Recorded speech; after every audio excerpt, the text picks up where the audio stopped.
Gadis barbar pilihan Ustadz Tampan. Bab 231.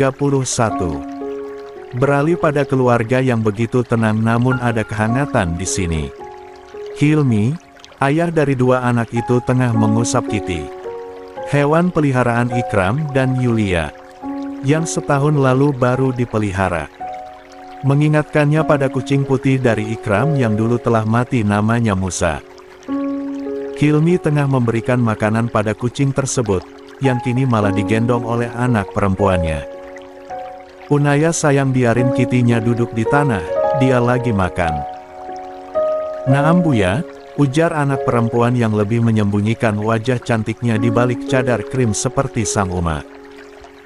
Buya, itu nama panggilan kesayangan yang Unaya berikan pada abinya. Rasa sayangnya begitu besar hingga akhirnya panggilan Buya dia berikan.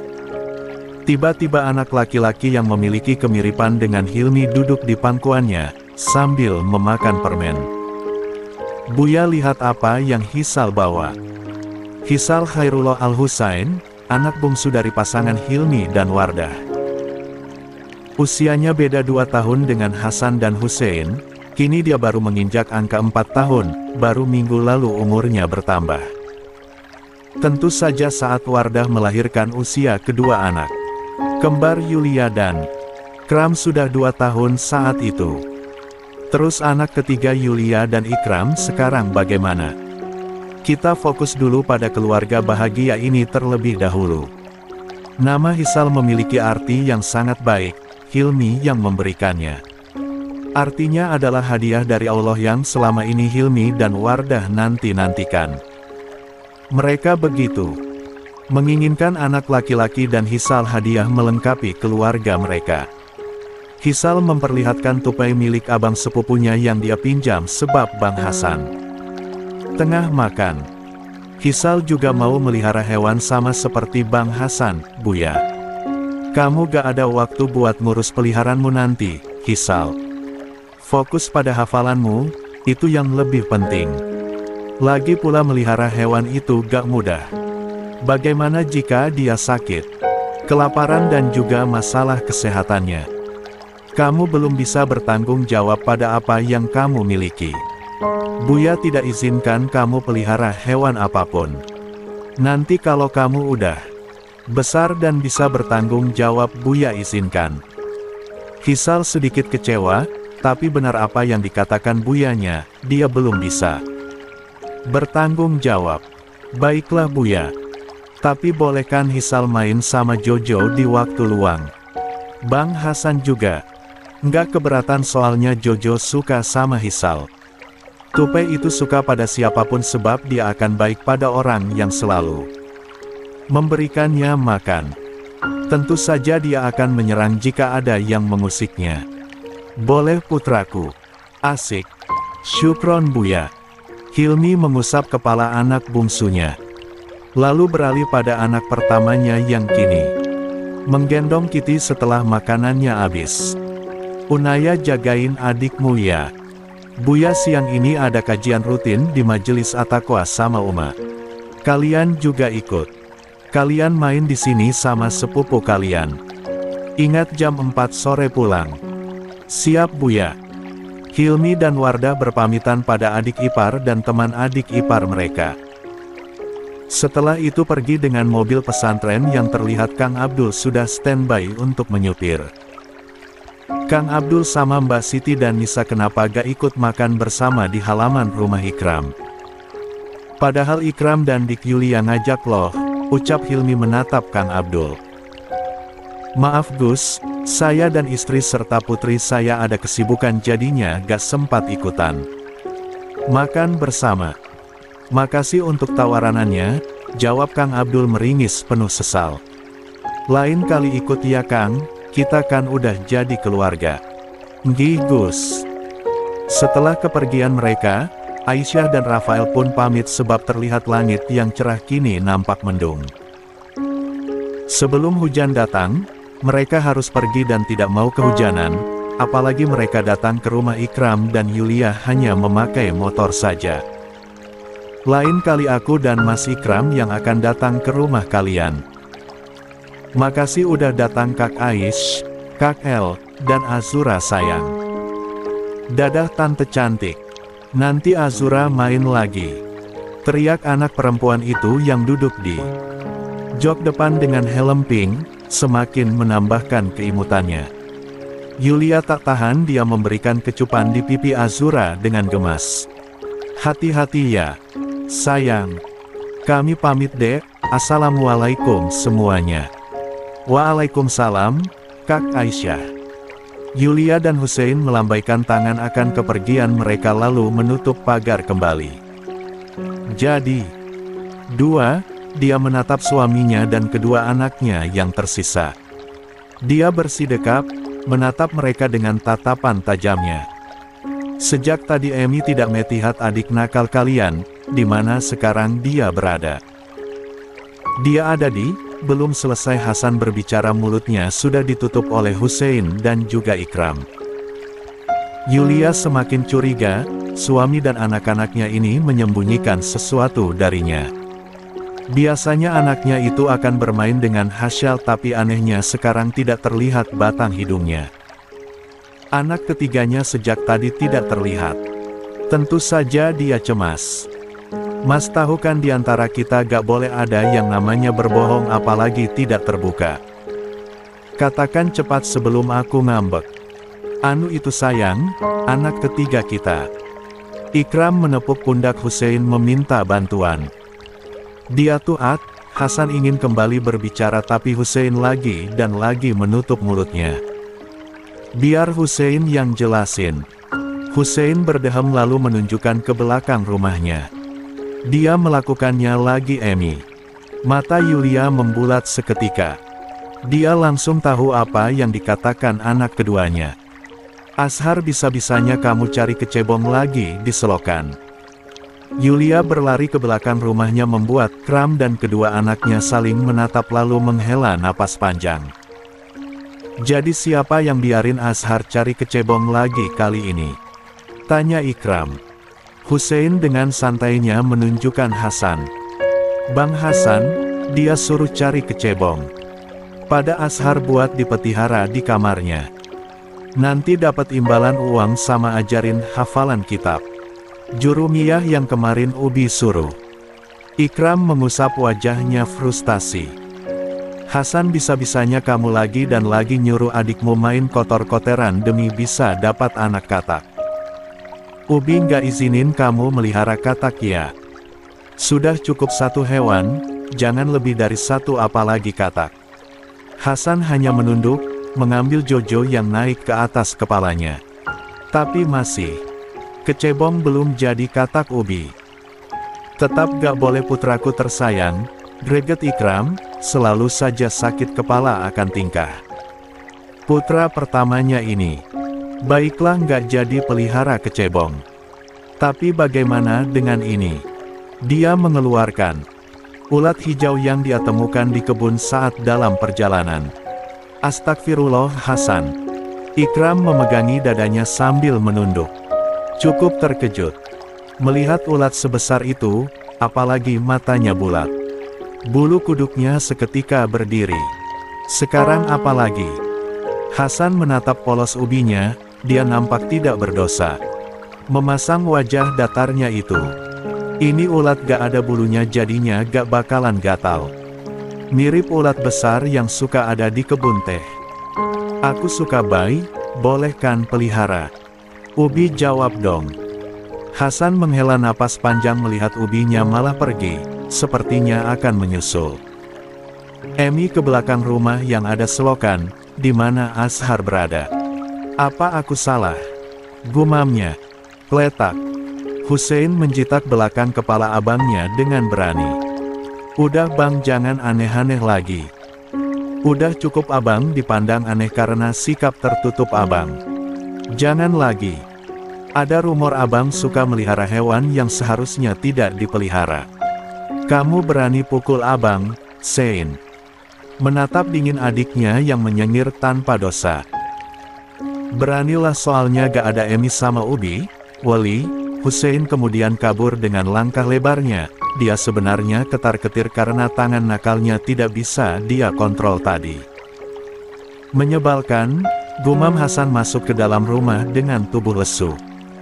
Dia lebih baik ke kamarnya dan membaca kitab daripada melihat drama kehidupan yang tiada habisnya.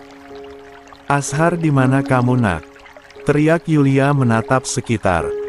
Dia begitu panik dan marah di saat bersamaan. Kenapa juga anak ketiganya ini mematuhi perkataan anak pertamanya? Hanya karena sebuah uang. Yulia melupakan jika anak ketiganya itu pecinta uang. Apalagi selalu mematuhi perintah Hasan karena dia masih polos-polosnya. Ya, anak Yulia lagi dan lagi adalah laki-laki. Allah belum memberikan anak perempuan, tapi itu tidak jadi masalah walaupun Ikram sendiri sedikit kecewa saat tahu anak ketiganya laki-laki lagi. Dan sampai sekarang ini Yulia juga tidak hamil lagi, tentu saja dia yang selalu minum pil kebon. Bagaimanapun sekarang Yulia ingin fokus mendidik anak-anak nakalnya daripada menambah anak lagi. "Loh, Emi, kok ada di sini?" Secara mengejutkan sosok anak laki-laki tiba-tiba muncul dari belakang sambil memegang baju atasannya dan menenteng sendal kotornya yang penuh dengan tanah basah. Yulia berbalik lalu berteriak histeris melihat anak seperti tuyul yang seluruh tubuhnya penuh dengan cairan coklat yang berasal dari selokan. Tuyul kenapa bisa datang di siang bolong? Azhar pun ikut berteriak sampai akhirnya tertawa. "Ini aku, Mai. Azhar anak tertampan Emi, bukannya tuyul. Tuyul itu botak, Azhar enggak." Muhammad Azhar Habibillah Al-Husain, itulah nama anak ketiga dari Yulia dan Ikram yang karakternya begitu polos dan lugu juga. Jangan lupakan penurut anaknya, apapun asalkan imbalannya uang dia akan lakukan tanpa terkecuali. Dia sampai mendapatkan panggilan Gus Imut sebab memiliki pipi cubi juga Gus kecil penggila uang. Sementara di tempat lain, kediaman mansion Mahafir yang beberapa tahun ini banyak berubah, tidak lagi suram malahan kini nampak indah dipandang. Apalagi banyak yang berubah, halaman depannya pun makin banyak pohon besar dan tanaman yang indah. Di dalam kamar yang begitu luas dengan desain kamar mirip Barbie, semuanya berwarna pink dan ada beberapa warna hitam. Terlihat ada anak perempuan berusia 4 tahun memakai rok dan baju panjang, dengan rambut dibiarkan tergerai, tengah berjoget. Meniru gerakan di ipatnya. Dia tengah dance dengan lagu dari grup Blackpink yang sekarang ini tengah booming. Tak lupa suara cemperengnya menirukan lirik lagu yang penuh semangat itu. Mendengar suara langkah kaki yang mendekati kamarnya, buru-buru dia mematikan ponselnya lalu duduk dengan anggun di sofa sambil membawa buku anak-anak yang bundanya berikan. "Laila Azahra, kamu sejak tadi belajar atau dance lagi?" Perempuan cantik dengan pakaian tertutup itu mendekat lalu mengusap rambut panjang putrinya. "Bel, dance lagi bunda, hehehe. Maaf Laila gak tahan untuk dance soalnya Laila suka. Apalagi Blackpink ngeluarin album baru bunda. Bunda mau denger lagunya gak?" Maryam memijat kepalanya yang terasa pusing. "Ini iPad baru kamu dapat dari mana lagi? Padahal iPadmu udah bunda sita. Anak seusia kamu tuh belum boleh pegang ponsel. Ayah yang kasih ke Laila bunda. Ini iPad keluaran terbaru juga. Bunda sita." Mata sipit Laila membulat seketika. "Bunda jangan dong. Sayang kalau gak Laila pakai. Jangan membantah sayang. Sekarang selesaikan belajarmu. Atau bunda suruh kamu tinggal di pesantren mau. Walaupun usiamu masih kecil tapi bunda gak segan buat bawa kamu ke pesantren." "Ih gak mau bunda. Ya udah belajar yang giat. Nanti bunda tes hafalanmu." Laila mengangguk pasrah, dia tidak bisa membantah perkataan dari bunda tercintanya. Laila Azahra artinya malam yang penuh keindahan. Anak dari Zayan dan Maryam ini Lahir di waktu malam hari, sebab dari itulah Zayan menamakan anaknya Laila. Dan ini apalagi sayang. Maryam mengusap wajahnya, benar-benar frustasi akan kelakuan anaknya yang selalu aktif dan dimanjakan oleh suaminya. Oh, itu hadiah dari ayah, Bun. Cuman laptop yang isinya banyak permainan. Bunda Sita juga. Laila terlihat pasrah. Dan pakaianmu ini, Bunda Sita juga. Kamu gak boleh memakai pakaian pendek yang memperlihatkan auratmu. Ini pasti ayahmu yang belikan kan? Lia Bun, ayah beli dari Korea langsung. Itu pakaian mirip seperti pakaian Lisa yang pernah dipakai pas acara konsernya. Usiamu padahal baru 4 tahun, bisa-bisanya udah tahu beginian. Maryam harus memperingati suaminya sekali lagi yang keras kepala itu. Dia selalu memberikan apapun pada putrinya, tanpa tahu dampaknya nanti. Bisa-bisa putrinya ketika dewasa dia akan menjadi penggila K-pop. Lah tidak mau seperti itu, apalagi memakai pakaian seperti idol dan menari tak jelas. Beberapa jam kemudian, seperti yang Maryam duga, suaminya akan pulang tepat waktu. Yaitu jam 16.30 waktu Indonesia Barat, tidak lebih dari jam itu. Keluar dari mobil hitamnya, Zayan dengan senyum tak pernah pudar berjalan ke pintu utama, di mana istrinya sudah menyambut kedatangannya. Kini dia tidak lumpuh lagi, kedua kakinya bisa berjalan dengan normal dan tangan kanannya pun bisa digerakkan seperti biasa. Seperti yang dokter Rikat katakan, Zayan dalam waktu setahun kembali normal. Ini semua pun dikarenakan berobat jalan setiap minggunya. Assalamualaikum, sayang. Aku pulang. Waalaikumsalam. Zayan sudah bersiap mendapatkan pelukan dan ciuman, tapi sore ini berbeda. Dia malah harus mendapatkan pukulan di pundaknya. Walaupun tidak keras tapi tetap saja sakit. Parahnya bukan hanya itu saja. Istrinya ini mencubit pinggang. Oh, ini sangat menyakitkan. Sayang, sakit. Tunggu, jangan cubit aku lagi. Apa aku membuat kesalahan? Ah, sakit. Sayang. Ini akibatnya karena kamu terlalu manjain Laila, Mas. Aku sudah bilang, jika Mas mau kasih apapun pada Laila kasih tahu aku, tapi Mas malah langgar. Iya, aku salah sayang. Hentikan cubitannya. Sore ini Zayan benar-benar merasakan bagaimana kekesalan istrinya karena kesalahannya yang terlalu memanjakan Laila.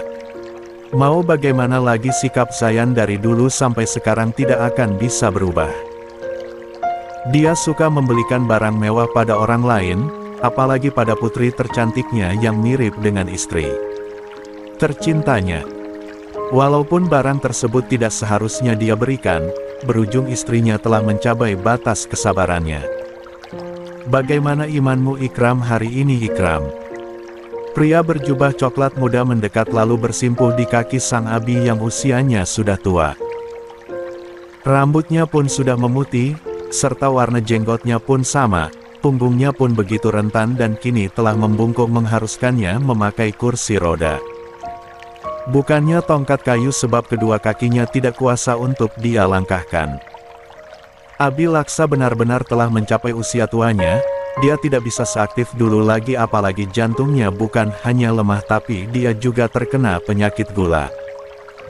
Tentu saja dikarenakan dia dulu sering memakan makan manis yang mengandung banyak gula. Di keluarganya memang sangat suka yang manis-manis. Insya Allah Abi, iman Ikram masih sama seperti dulu. Ikram tidak akan menghapus keimanan di dalam hati Ikram yang selama ini telah Abi ajarkan. Setiap bertemu pasti Ikram selalu ditanyakan keimanannya, tentu saja Abi Laksa selalu takut iman dalam hati anaknya hilang, bukannya menanyakan kabar. Buat apa menanyakan kabar? Dilihat pun anaknya ini baik-baik saja. Berjalan ke dalam, dengan tubuh yang baik-baik saja. Tangan keriput Abi Laksa mengelus rambut putra keduanya dengan penuh kasih sayang. Lalu meremas pundaknya. Kamu udah besar dan sekarang udah punya 3 anak, putraku. Terus bantu abangmu di pesantren ini ya. Dia kadang selalu lelah walaupun tidak pernah mengeluh pada Abi. Insya Allah Abi, pesantren Ar-Rahman adalah rumah pertama Ikram. Tidak mungkin. Ikram melepaskan tanggung jawab. Abi Laksa tersenyum mendengarnya. Terus ada keperluan apa kamu datang menemui Abi? Ikram meringis. Ikram minta pendapat, tapi jika Abi tidak mau tidak masalah.